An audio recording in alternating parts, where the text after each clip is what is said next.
Este audiobook foi produzido nos estúdios dos Comunicadores Sem Fronteiras. Como luz nas trevas, nosso papel de sacerdotes na sociedade. Autor, Pastor Márcio Valadão. Uma publicação da Igreja Batista da Lagoinha, edição outubro de 2008. Introdução. O Pai, na sua sabedoria, estabeleceu um lugar que prefigurava a habitação de Deus com os homens, na pessoa de Jesus Cristo. O termo tabernáculo significa habitação, designando um palácio ou templo. Todos os detalhes foram cuidadosamente especificados, desde a construção e tudo o que lhe dizia a respeito, indo até as pessoas que seriam empregadas nos serviços de Deus. Tudo o que havia no tabernáculo e no Antigo Testamento, podemos dizer que são figuras da realidade do presente. Assim, o Antigo Testamento insere-se no Novo e vice-versa. Um complementa o outro. O tabernáculo representa a figura do homem em sua totalidade. Corpo, alma e espírito. É o que no tabernáculo havia o átrio, o lugar santo e o santo dos santos. É uma figura da própria divindade também. O Filho, o Pai e o Espírito Santo. Ele é um espelho onde podemos ver a nossa imagem refletida e a do próprio Deus. Outro ponto a ser abordado nesta série de mensagens é o chamado de Deus para sermos sacerdotes. Esta é uma realidade a ser vivenciados por todos os crentes. Temos uma posição privilegiada como povo por meio de Cristo Jesus. Mas será que estamos de fato sendo sacerdotes do Senhor? Que haja sobre nós o espírito de revelação das Escrituras, que cada um possa ser edificado, consolado, exortado, salvo, transformado pelo poder da palavra viva de Deus. Em nome de Jesus, amém. Boa audição. Parte 1. Como luzeiros no mundo, o poder de um testemunho. Amada ovelha, a fim de que possa entender o que Deus tem a lhe dizer, leia com atenção os seguintes textos da palavra de Deus. Farás também um candelabro de ouro puro. De ouro batido se fará este candelabro. O seu pedestal, a sua haste, os seus cálices e as suas maçanetas e as suas flores formarão com ele uma só peça. 6 hastes sairão dos seus lados, 3 de um lado e 3 do outro. Numa haste haverá 3 cálices com formatos de amêndoas, uma maçaneta e uma flor. E 3 cálices com formatos de amêndoas na outra haste, uma maçaneta e uma flor. Assim serão as 6 hastes que saem do candelabro, mas no candelabro mesmo haverá 4 cálices com formatos de amêndoas, com suas maçanetas e com suas flores. Haverá uma maçaneta sob 2 hastes que saem dele, e ainda mais uma maçaneta sob 2 outras hastes que saem dele, e ainda mais uma maçaneta sob 2 outras hastes que saem dele, e ainda mais uma maçaneta sob 2 outras hastes que saem dele. Assim se fará com as 6 hastes que saem do candelabro. As suas maçanetas e as suas hastes serão do mesmo. Tudo será de uma só peça, obra batida de ouro puro. Também lhe fará 7 lâmpadas, as quais se acenderão para iluminar defronte dele. As suas espevitadeiras e os seus apagadores serão de ouro puro. De um talento de ouro puro se fará o candelabro, como todos os seus utensílios. Vê, pois, que tudo faça segundo o modelo que foi mostrado no monte. Êxodo, capítulo 25, verso 31 a 40. Arão queimará sobre ele incenso aromático cada manhã, quando preparar as lâmpadas, o queimará. Quando ao crepúsculo da tarde acender as lâmpadas, o queimará. Será incenso contínuo perante o Senhor pelas vossas gerações. Êxodo capítulo 30, versos 7 e 8. Ordena aos filhos de Israel que tragam azeite puro de oliva, batido, para o candelabro, para que haja lâmpada acesa continuamente. Levítico capítulo 24, verso 2. Minha intenção aqui não é me ater a todos os detalhes que dizem respeito ao tabernáculo e a tudo que nele havia e o significado de cada item, porque para isso seria necessário um estudo mais aprofundado. Mas, para que realmente possa compreender o que Deus tem a falar com você, vale a pena nos atermos a alguns aspectos muito interessantes. Então vamos lá? Acompanhe-me. De antemão, é bom que se diga que Deus é um Deus que ordena, e as suas ordens não são para serem questionadas, mas para serem obedecidas. Ainda que nem sempre entendemos na sua totalidade, na sua extensão. E o crente é aquele que obedece. Muitos são os crentes não pelo fato de não crerem, mas por não quererem obedecer. E a base da vida cristã é basicamente obediência. O Senhor, por meio da sua palavra, enfatiza de que de fato o amamos, devemos guardar os seus mandamentos. João capítulo 14, verso 21. E Jesus acrescenta ainda que os seus mandamentos não são pesados, difíceis. Por quê? Quando estamos num relacionamento com amor com o Senhor, o nosso único propósito em vida é querer agradar a Deus.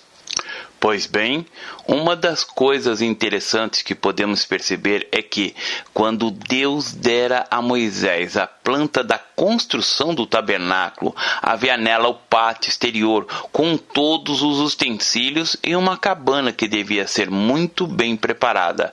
Era a tenda da habitação. Dentro desta tenda, o tabernáculo propriamente dito, havia um lugar chamado Santo e outro denominado Santo dos Santos. No tabernáculo, dia e noite deveriam haver luz. Será que Deus precisa de luz? Será que ele precisa de iluminação? Claro que não. A luz não era para ele, porque ele é a luz. A luz era um testemunho. Do lado de fora do tabernáculo, à noite, quando as trevas cobrissem a terra, todos poderiam perceber que o local estava iluminado. Durante o dia, mesmo com o sol a pique, as lâmpadas permaneceriam acesas, porque não era uma questão de estar em trevas ou com luz, mas da realidade, que era uma só. A lâmpada devia brilhar constantemente e incessantemente, e de fato, tudo fora construído como Deus havia ordenado. Dentre os inúmeros utensílios que deveriam constar como acréscimo e item do tabernáculo estava o candelabro, que deveria ser feito de ouro puro e com uma peça única, inteiriça. Não haveria soldas ou remendos. O candelabro, nas Escrituras, representa a igreja, que brilha nas trevas e deve ser sem remendos. E a ordem dada para este candelabro era para que ele permanecesse aceso a todo instante. O candelabro de ouro tinha uma haste central, e desta haste saíam 3 outras, do lado direito e do esquerdo, e formavam 7 lâmpadas. A parte de cima era como se fosse um copo pequeno, e todas as manhãs, dentro do copo, era colocado azeite puro batido. Nas Escrituras, o azeite é um símbolo do Espírito Santo. Havia um pavio que era aceso, e à medida que o fogo queimava, o azeite ia diminuindo. Ao entardecer, o sacerdote tirava o pavio que estava queimado. Isso era feito como instrumento, também de ouro, a espevitadeira. Havia uma caixa de ouro puro, onde era colocado o pavio queimado. O pavio queimado não era jogado fora. Tudo era de ouro. O ouro fala da divindade, da pureza, da perfeição e da vida. Também lhe fará 7 lâmpadas, as quais se acenderão para alumiar de frente dele. Verso 37. O candelabro deveria iluminar de frente à arca do concerto. Havia a realidade da presença do Senhor, e este é um fato que precisa nos impactar. Não somos simplesmente seguidores do Senhor. Precisamos viver a realidade da presença do Senhor, a vida dele em nossa própria vida. Curioso que Jesus disse certa vez: vós sois a luz do mundo. Mateus capítulo 5, verso 14. Paulo também afirmara, quando escrever aos Coríntios: pois o amor de Cristo nos constrange, julgando nós assim: um morreu por todos, logo todos morreram. Veja 2 Coríntios capítulo 5, verso 14. Parafraseando este verso, podemos assim dizer, fazendo nossas as palavras do apóstolo Paulo: pois o amor de Cristo nos constrange, julgando eu isto: um morreu por mim, logo eu morri. Há uma missão específica para cada um de nós. Quando o Senhor iniciou seu ministério, Ele disse que veio como a luz do mundo. Por isso nos vê no candelabro, nos vê como a luz. O candelabro se acenderá para alumiar defronte dele. Quando alumiamos defronte dele, alumiamos defronte do mundo, diante da haste central que é Jesus. Brilhamos, pois Ele mesmo afirmara: vós sois a luz do mundo. Não se pode esconder a cidade edificada sobre um monte, nem se acende uma candeia para colocá-la debaixo do alqueire, mas no velador, e alumia a todos que se encontram na casa. Assim brilhe também a vossa luz diante dos homens, para que vejam as vossas boas obras e glorifiquem o vosso Pai que está nos céus. Mateus capítulo 5, versos 14, 15 e 16. Dentre os muitos testemunhos que já ouvi, um que me impressionou muito foi sobre este aspecto. Foi o que eu ouvi de um irmão que morou na Europa. Ele conheceu um senhor idoso, um homem muito rico, crente, que amava Jesus com todo o coração. Para ilustrar essa história, vamos chamar o nosso protagonista de José. Durante a Segunda Guerra, quando os judeus estavam sendo perseguidos, dizimados, levados para os campos de concentração, José escondeu em sua casa um grupo de judeus. Não era pelo fato de serem judeus, mas pelo fato de serem seres humanos, criaturas de Deus, e que estavam sendo perseguidos e mortos. O amor de Cristo constrangia José. Durante 1 ano e meio, ele escondeu esses judeus, alimentando-os, guardava-os e os protegia. Fazia não por obrigação, mas por expressão de amor. Depois de 1 ano e meio, um vizinho o delatou, denunciou. Vieram os nazistas, levaram os judeus para o campo de concentração e José foi preso, não por um crime, mas porque estava seguindo o modelo do monte. Era Natal de 1944 e o comandante manda chamar José em sua sala. Ele era um homem forte, com muita saúde, mas devido aos maus tratos, o seu estado físico já não era mais o mesmo. Era triste de se ver. José estava magro, esquelético, maltratado pela crueldade humana. Na sala do comandante havia uma mesa linda, havia uma farta ceia de Natal, com as iguarias mais gostosas. Num gesto de pura falta de amor e compaixão, aquele comandante se voltou para o irmão José, que estava aprisionado, e disse: "Você está vendo esta bela mesa, não é mesmo? Pois saiba que a deliciosa comida foi mandada para você, mas você não vai comer dela. Eu é que vou comê-la. Quero que saiba também que todos os dias a sua esposa manda comida para você, mas eu sou o que eu como." Diante daquela autoridade estava aquele irmão magro e faminto.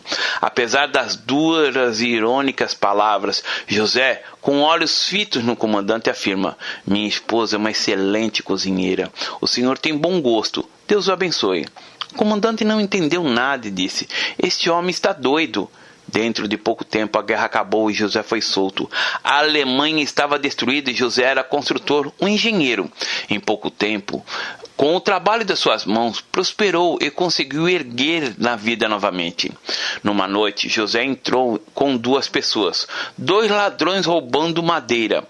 Havia uma miséria muito grande naquele país. Os 2 ladrões estavam roubando madeira de uma pilha que foram ajudados por José. Ele perguntou aos ladrões: "O que vocês querem fazer?" Os ladrões responderam: "Nós vamos fazer uma casa." José então disse: "A madeira que vocês estão pegando não é muito boa. Peguem desta pilha, pois estas sim são mais adequadas para a obra que vocês querem realizar." José então ajudou os ladrões a carregar as madeiras. Os ladrões se admiraram com aquela atitude e perguntaram: "Você é ladrão?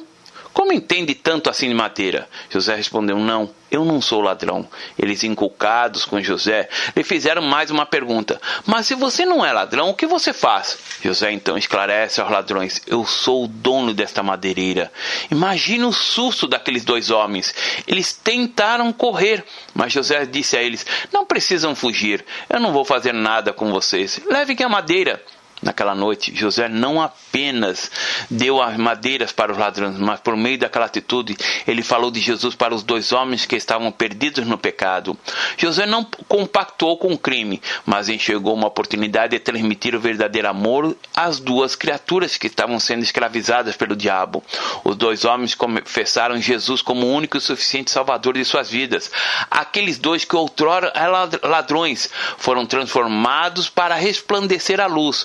Um foi consagrado a pastor e o outro a diácono. Uma triste história que teve um lindo final feliz. Sabe por quê? Porque Jesus seguiu o modelo do monte. Anos se passaram e José teve notícias de que aquele comandante do início da história estava vivo. Então, novamente, na época do Natal, José pediu à esposa para fazer uma ceia com as mais deliciosas iguarias, todo com muita fartura.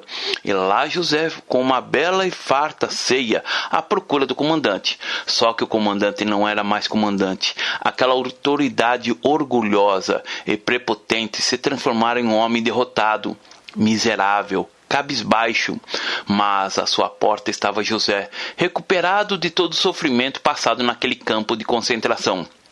Um de frente para o outro, José pediu um pouco da atenção daquele homem que não o reconheceu. Prontamente, o comandante o recebeu em sua casa e o convidou para entrar.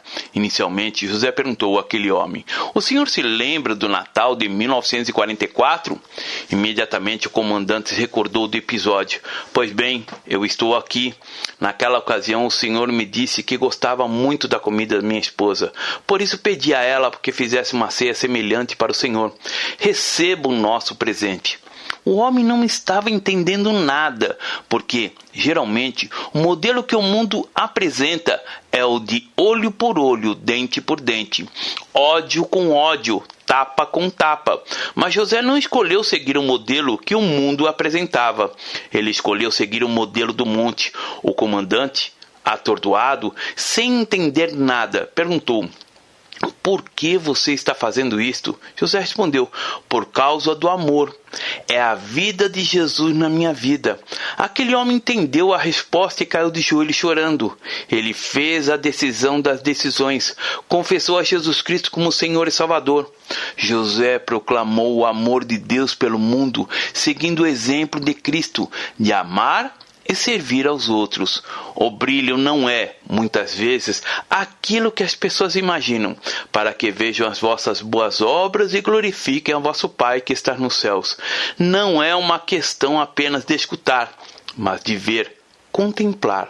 José assumiu esta verdade. Muitas vezes, no campo de concentração, as marteladas, o ouro batido, ao invés de produzir ódio ou uma atitude de revolta, o fez ser mais e mais semelhante a Jesus Cristo, para que faça tudo segundo o modelo que existe no monte.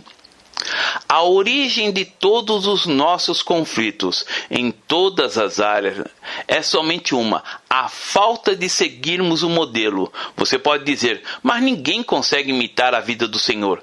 A vida de Cristo não é apenas uma imitação, é a vida dele em nossa vida. No modelo do monte, o candelabro tinha que ser uma peça só. Por isso é que a Escritura nos diz que aquele que se une ao Senhor é um com ele. No momento em que você faz a decisão de ficar ao lado de Cristo, você passa a ser um com ele, um com a igreja dele. Não pode existir como que uma deformidade dos dias atuais. Crente sem igreja. A pessoa tem de estar ligada a uma expressão local, à igreja do Senhor, ao corpo do Senhor. Caso contrário, é uma caricatura e não a realidade. É preciso ter o entendimento de que a vida do Senhor implantada em nossa vida é para glorificar o Pai.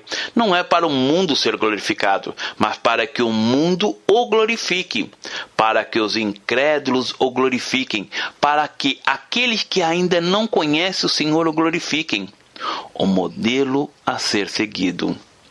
A palavra relata que tudo deveria ser feito segundo o modelo que te foi mostrado no monte. No caso, a Moisés, uma vez que havia toda uma razão para ser que cada item do tabernáculo, com significação de uma realidade espiritual profunda, havia sentido de fato para que tudo fosse feito, segundo o modelo revelado no monte.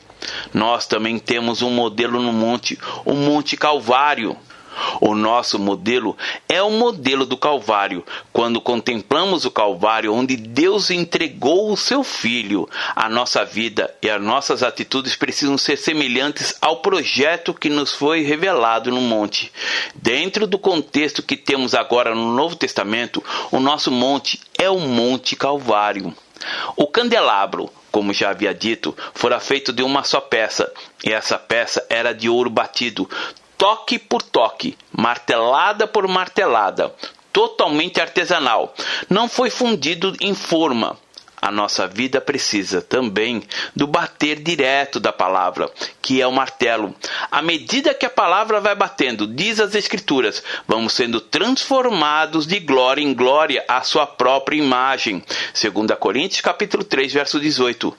Quando Jesus morreu, ele não apenas morreu por nós, mas como nós.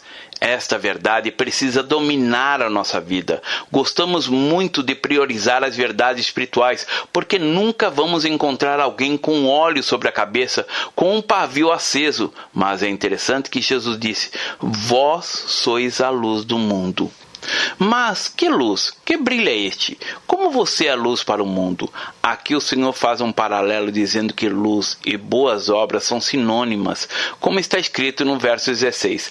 Assim brilhe também a vossa luz diante dos homens, para que vejam as vossas boas obras e glorifiquem a vosso Pai que está nos céus. Vejam o quê? Brilho? Fumaça? Não, vejam as vossas boas obras. Em outras palavras, para que vejam a nossa vida, nossas atitudes, nosso comportamento e venham glorificar nosso Pai que está no céu. A única maneira de realmente produzirmos essas boas obras é quando o nosso coração caminha segundo o modelo do monte, segundo o modelo do Calvário. Ninguém pode produzir essas boas obras se ele não estiver copiando o modelo do Calvário. E o modelo do Calvário é o modelo da obediência incondicional, o modelo da obediência incondicional à vontade do Pai. Quando o coração diz não à vontade própria, e sim à vontade do Senhor.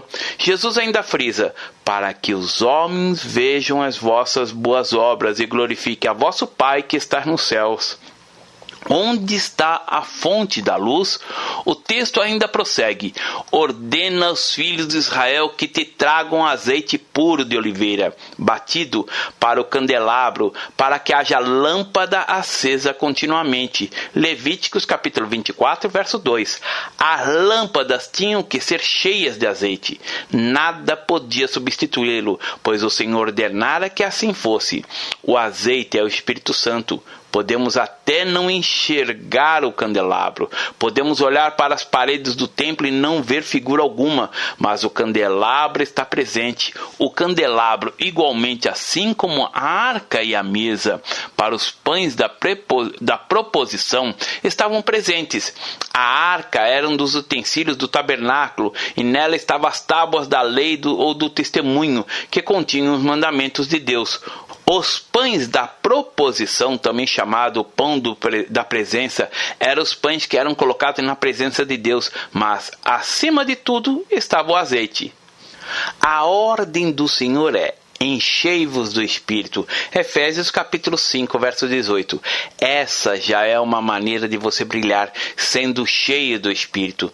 Todas as manhãs o sacerdote tinha que encher as lâmpadas para o azeite, porque o brilho tinha de ser contínuo durante todo o dia e durante a noite. O Senhor já providenciou os meios e recursos para que possamos brilhar. A obra do Calvário, a obra que Jesus realizou, a vinda do Espírito Santo, foi o testemunho de que Jesus foi glorificado. Ele enviou o Espírito para estar conosco sempre e para que haja lâmpada acesa continuamente. Deus está restaurando a sua igreja, e a restauração não é somente no sentido de emoções, mas é no sentido de vida, de caráter, de atitude. É você, marido, amando a sua esposa. É você, esposa, sendo submissa ao seu marido. São vocês, filhos, sendo obedientes. Ter um lar segundo o modelo do Calvário. É a igreja caminhando no único sentido. São todos vivendo em unidade, entendendo que não se trata de egocentrismo, mas do privilégio de dizer: Senhor, a tua vontade é soberana. Ela é boa, agradável e perfeita para mim, e eu me deleito em tua vontade, seja a que preço for. Imagino que aquele irmão no campo de concentração, o José, deixou a sua boa casa, a esposa e os filhos para seguir o modelo do monte. Qual foi a atitude dele? Semelhante à de Paulo e Silas, que fizeram a opção de seguir o modelo do Calvário. Estavam na prisão de Filipos e, mesmo em meio a torturas, adoraram a Deus. Não que fossem masoquistas, eles eram cristãos e, por isso, sabiam que Deus estava no controle de tudo e reconheciam que uma alma vale muito mais do que todo o universo. Imagine também aqueles ladrões e agora talvez o pastor ou o diácono. Quantos na celebração da ceia do Senhor receberam de suas mãos o pão e o vinho? Já pensou que coisa linda receber o pão e o vinho da mão de alguém para o qual você brilhou com a sua atitude, com a sua vida?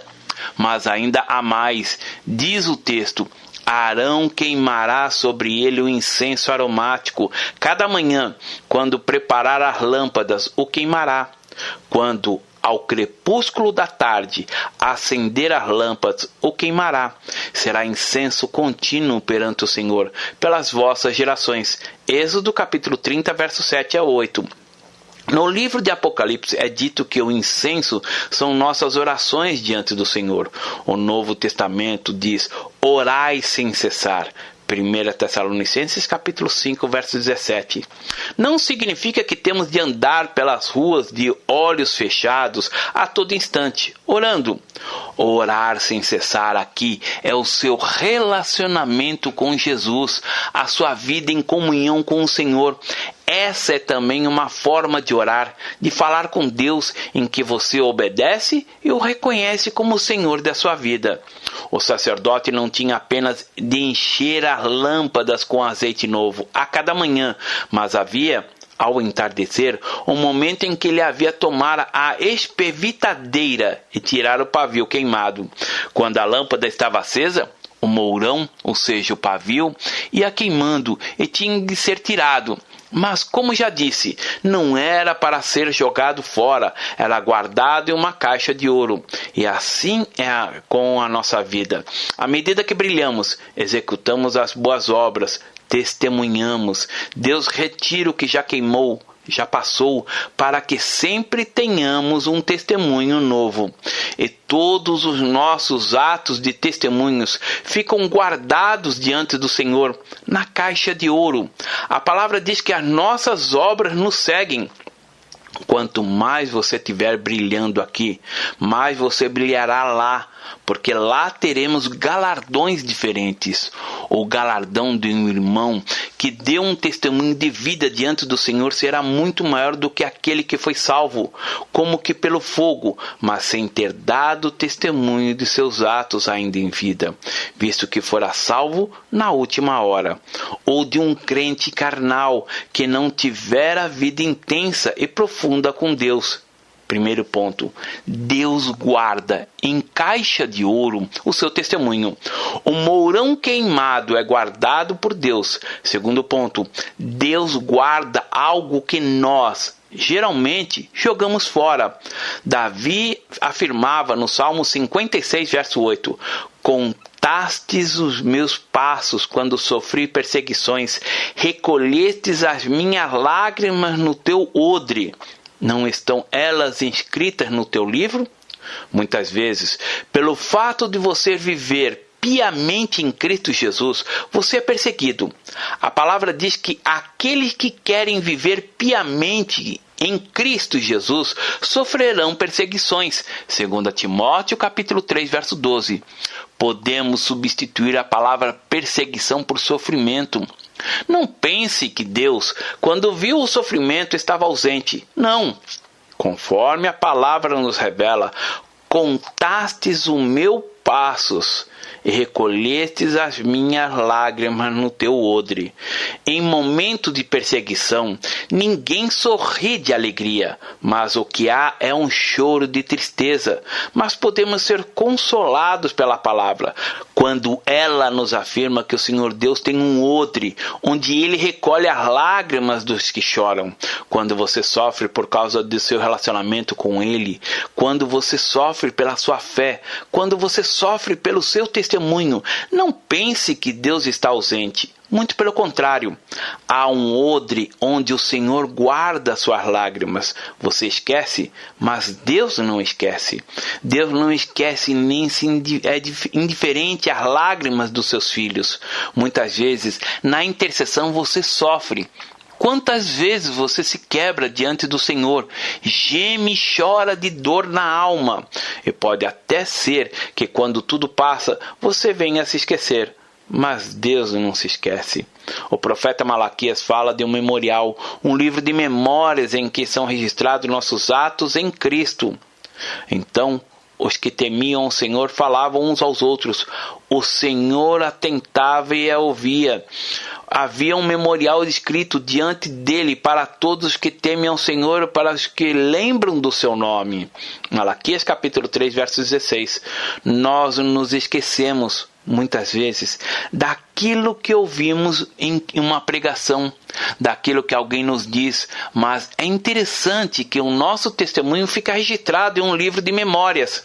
A única coisa que Deus apaga e que nem Ele se lembra mais são os nossos pecados confessados. Ele diz, também de nenhum modo me lembrarei dos seus pecados. Hebreus capítulo 10, verso 17. Porém, quando você dá um copo de água a alguém, com alegria, em nome de Jesus, isso é registrado no livro de memórias. Se você tomar o livro das suas memórias e procurar os seus pecados, suas mazelas, suas mentiras, suas quedas, suas faltas, você não encontrará absolutamente nada, porque a voz do Calvário continua bradando. Pai, perdoa-lhes. A justiça foi satisfeita apenas pelo perdão do Senhor, e o sangue de Jesus, seu Filho, nos purifica de todo o pecado. 1 João capítulo 1, verso 7. Numa caixa de ouro, as nossas obras são guardadas, as nossas obras a favor de Cristo. No odre, as nossas lágrimas são recolhidas. Num livro, Deus tem guardado os nossos testemunhos.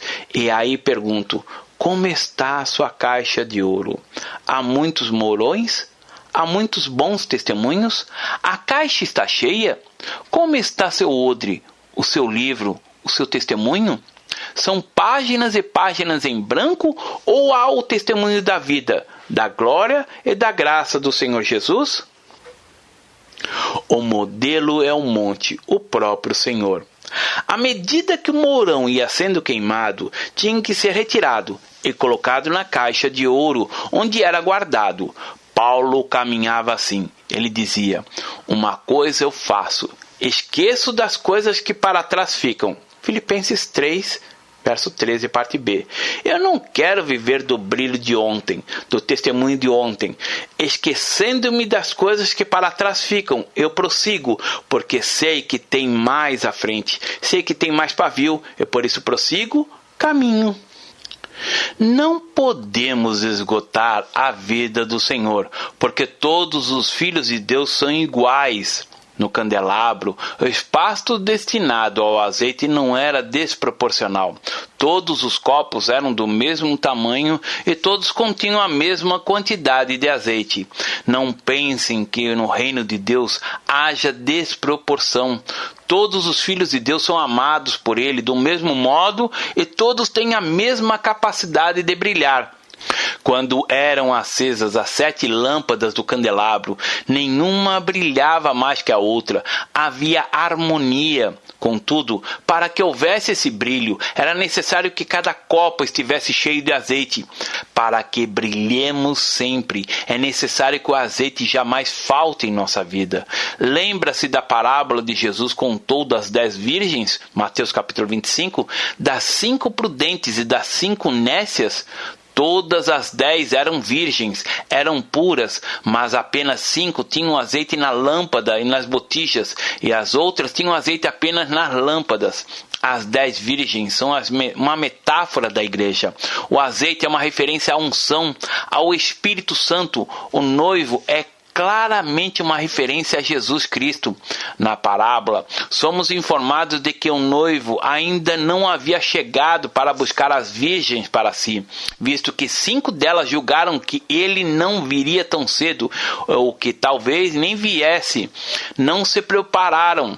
As outras 5 foram prudentes, porque tinham a consciência de que o noivo sim viria, mas cedo ou mais tarde. E quando houve o anúncio de que esse noivo estava vindo, as despreparadas se desesperaram e as prudentes se deleitaram na comunhão com o noivo. O nosso noivo Jesus está por vir.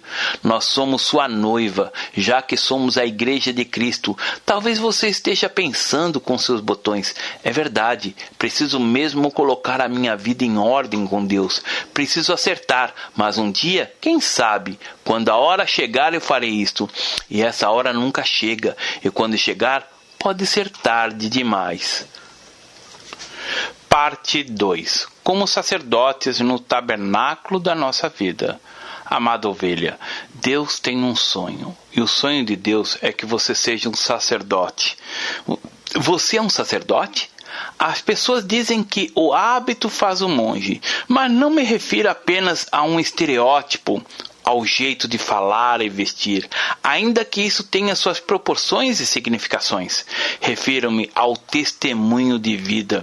O desejo do coração de Deus é um só: que seus filhos sejam sacerdotes, servos. Você pode tomar posse dessa verdade, como pode negligenciá-la, mas aos olhos de Deus, vós, porém, sois raça eleita, sacerdote real, nação santa, o povo de propriedade exclusiva de Deus, a fim de proclamardes as virtudes daquele que vos chamou das trevas para a sua maravilhosa luz. Vós, sim, que antes não éreis povo, mas agora sois povo de Deus, que não tinhas alcançado misericórdia, mas agora alcançastes misericórdia. 1 Pedro capítulo 2, verso 9 e 10. Quero destacar esta expressão, sacerdócio real. Será que você é um sacerdote? Quero apenas soprar a poeira da realidade de que você é. Você é um sacerdote. Nós temos sido escolhidos por Deus com um único propósito. Deus tem nos dado privilégios tão extraordinários e responsabilidades que vão muito além daquelas que você vai às reuniões da igreja. Louva o Senhor, ouve a palavra, mas quando sai dali, suas atitudes, seus modos voltam a ser como os de sempre. Parece que há 2 pessoas em um só corpo, 2 personalidades, uma pré-culto e a outra pós-culto. Querido, algo que você não pode jamais esquecer é de quem você é em Cristo Jesus. Isso precisa ficar registrado no seu espírito. Quem sabe você tem tentado apagar essa marca. Saiba que o Senhor quer reavivar esta realidade. A realidade de que você é um sacerdote. Você não pode ir à igreja apenas para recolher bênçãos. Sim, Deus tem bênçãos para dar e você pode recolhê-las, mas recolher bênçãos não pode ser um motivo que move o seu coração. Você precisa deixar o seu coração cheio da compreensão de que você é um sacerdote. Somos sacerdotes do Deus Altíssimo. Pode parecer estranho reconhecer sua esposa como uma sacerdotisa ou o seu marido como um sacerdote, mas cada crente no Senhor é um sacerdote.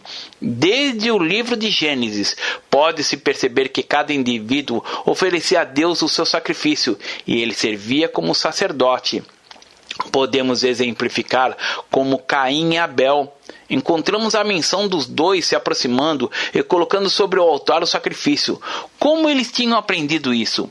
Provavelmente porque viram alguém assim fazendo ou foram instruídos por a tal prática. E eles, com certeza, aprenderam com seus pais. E de quem os pais haviam aprendido que eles eram sacerdotes? Do próprio Senhor. Esta é a realidade, algo que teria que ser repassado, a compreensão de um povo sacerdotal. Quando a descendência de Abraão foi para o Egito e, antes do povo sair do cativeiro, havia uma compreensão do sacerdócio. Na Páscoa, o chefe da casa tinha compreensão do sacerdócio. Foi o chefe da casa, o homem, que tomou o cabrito ou a ovelha e a sacrificou, tomando do sangue e aspergindo nas portas, fazendo o serviço sacerdotal. Eram, portanto, sacerdotes. Havia esta compreensão de uma maneira muito forte de que cada um era sacerdote. Quando nós perdemos essa compreensão, as coisas ficam muito difíceis. É interessante notar que quando o povo saiu do Egito, logo depois de 3 meses de jornada, depois de atravessar o Mar Vermelho, já no deserto do Sinai, houve um momento quando o coração de Deus se abriu. Todo o monte Sinai fumegava, porque o Senhor descera sobre ele em fogo. A sua fumaça subiu como fumaça de uma fornalha, e todo o monte tremia grandemente, e o sonido da trombeta ia aumentando cada vez mais. Moisés falava, e Deus lhe respondia no trovão. Êxodo capítulo 19, versos 18 e 19. Ali no Sinai, Deus estaria se revelando, formando a nação, trazendo a lei e o sacerdócio. Veja ainda o que diz o texto. Todo o povo presenciou os trovões e os relâmpagos, e o calor da trombeta, e o monte fumegava. E o povo, observando, se estremeceu e ficou de longe. Capítulo 20, o verso 18. Apenas 3 dias antes, Deus havia feito uma promessa, que era uma promessa do seu próprio coração. Aquilo que era a vontade do Senhor. Agora, pois, se diligentemente ouvirdes a minha voz e guardares a minha aliança, então serei a minha propriedade peculiar dentre todos os povos, porque toda a terra é minha. Vós sereis reino de sacerdotes e nação santa. São essas palavras que falarás aos filhos de Israel. Êxodo capítulo 19, versos 5 e 6. O desejo de Deus, a riqueza dele, o tesouro de Deus era um só. Deus queria que seu povo fosse um povo sacerdotal, onde cada um pudesse se achegar a ele sem intermediário algum, sem nenhuma dificuldade, sem nenhum obstáculo, que cada um pudesse oferecer o sacrifício de louvor e adoração, que cada um pudesse se abrir diante do Senhor. O desejo do coração de Deus foi explícito. O Senhor disse de uma forma bem clara para que não houvesse dúvidas: vós me sereis um reino de sacerdotes e nação santa. Mas quando o povo viu o Sinai fumegar, quando viu a manifestação da glória de Deus sobre o Sinai, disse a Moisés: não, você deve ficar como intercessor entre nós e Deus. Deus falará com você, então você falará conosco. Mas a vontade inicial de Deus não foi esta. A vontade de Deus era que ele pudesse falar com cada um e cada um pudesse ter uma comunhão plena, absoluta e real com ele. Mas o povo abdicou desse privilégio. Encontramos no Novo Testamento todo o sistema sacerdotal. Entre o povo de Israel, Deus tomou uma tribo, a tribo de Levi, e desta tribo ele tomou uma família, a família de Arão, para que essa fosse uma família sacerdotal. Mas infelizmente os sacerdotes foram falhos em muitos aspectos. Aquilo que deveria ser profundo e de grande significado passou a ser apenas uma religião, um dogmatismo frio, uma obediência apenas legalista, a ponto do Senhor ter se indignado. De que me serve a minha multidão dos vossos sacrifícios, diz o Senhor. Eu estou farto dos holocaustos de carneiros e da gordura de animais cevados, e não me agrado do sangue de novilhos, nem dos cordeiros, nem de bodes. Quando virdes para comparecer perante mim, quem requereu isto de vossas mãos, que viesseis a pisar nos meus átrios? Não continueis a trazer ofertas vãs, o incenso é para mim abominação, e também as festas das luas novas, e os sábados, e a convocação das assembleias. Não posso suportar a iniquidade, nem mesmo a reunião solene.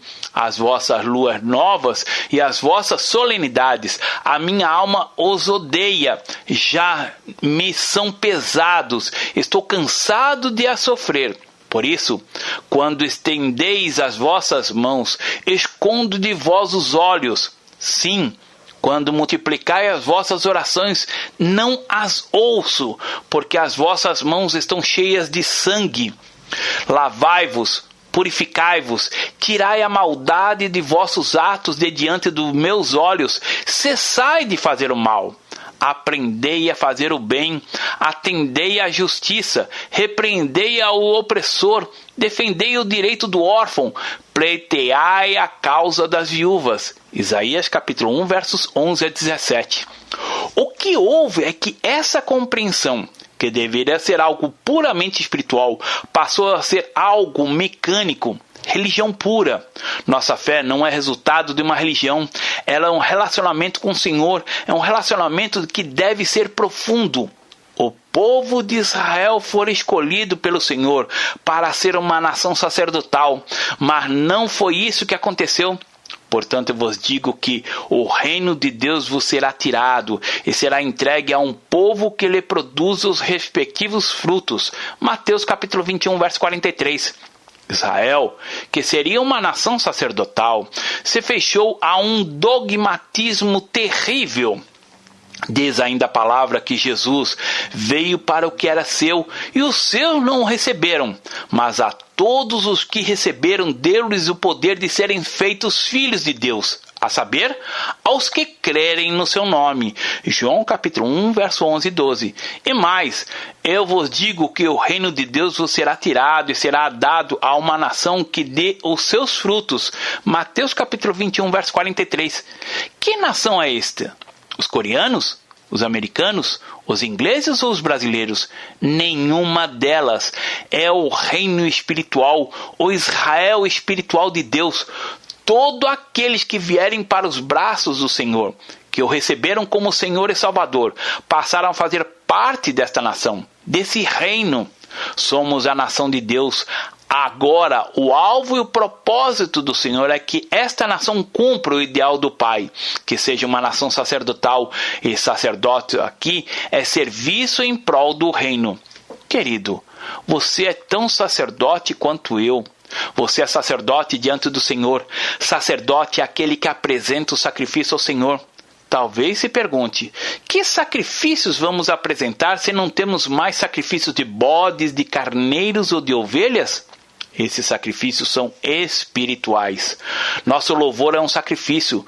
Nossa oração é igualmente um sacrifício, porque quando oramos, temos autoridades para entrarmos no Santo dos Santos, não por nossas virtudes pessoais, mas por meio do sangue de Jesus, que nos outorgou a autoridade para ali chegar e nos colocar no altar do Senhor. Quando você compreende essa realidade de que é um sacerdote, você não participa do culto apenas para recolher bênçãos, mas para ser uma bênção. A compreensão de ser sacerdote traz um altíssimo grau de identidade, porque você tem a compreensão bem forte de que é um sacerdote. Qual a finalidade de sermos sacerdotes?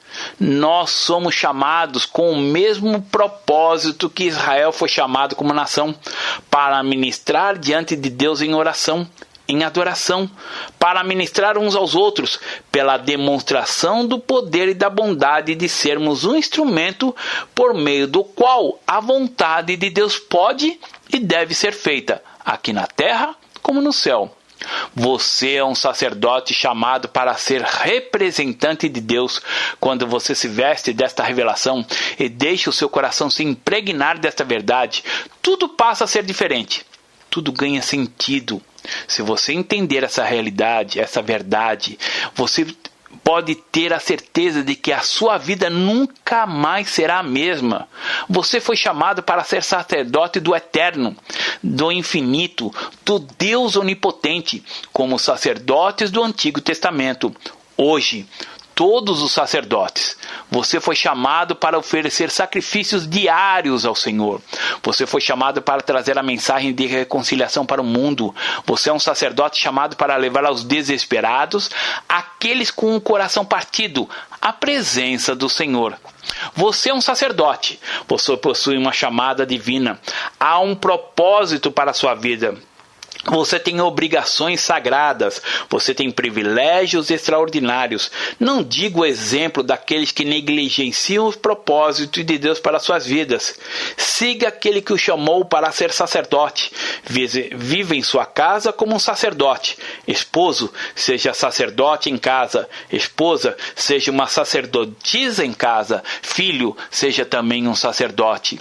O povo de Israel negligenciou o seu chamamento, mas nós, como igreja, afirmamos o nosso chamamento. Vós, porém, sois raça eleita, sacerdócio real, nação santa, o povo de propriedade exclusiva de Deus, a fim de proclamardes as virtudes daquele que vos chamou das trevas para a sua maravilhosa luz. Vós, sim, que antes não erais povo, mas agora sois povo de Deus, que não tinhas alcançado misericórdia, mas agora alcançastes misericórdia. 1 Pedro capítulo 2, verso 9 e 10. Diz ainda o texto: e os levitas, dados a Arão e a seus filhos, dentre os filhos de Israel, entreguei-os para fazerdes o serviço dos filhos de Israel, na tenda da congregação, e para fazer expiação por eles, para que não haja praga entre o povo de Israel, chegando seus filhos de Israel ao santuário. Números capítulo 8, verso 19. Conclusão. Amado leitor, amada ovelha, minha oração é que Deus tenha tocado profundamente seu coração. Por mais importante que seja cada detalhe e item esboçado acerca do tabernáculo, o que tem de ficar claro para cada um de nós é que hoje servimos a um tabernáculo que é espiritual. Tanto o Antigo Testamento é a sombra do Novo Testamento. E hoje, mais do que nunca, precisamos dessa compreensão de que o tabernáculo é nosso coração, nossa casa, nossa igreja e o contexto em que vivemos. Precisamos brilhar no mundo em trevas para que as pessoas sejam conduzidas a Cristo. Precisamos estar cheios do óleo do Espírito a todo instante. E, finalmente, precisamos ser sacerdote onde estamos. Quando assim fazemos, como foram inúmeras as vezes que a glória do Pai se manifestara no tabernáculo, assim será conosco hoje. Seremos tomados pela glória, pelo poder e pela visitação da nuvem de Deus. Sejamos então luz e sacerdotes. Esta é a minha oração e meu desejo. Deus abençoe. Em Cristo, com amor. Pastor Márcio Valadão.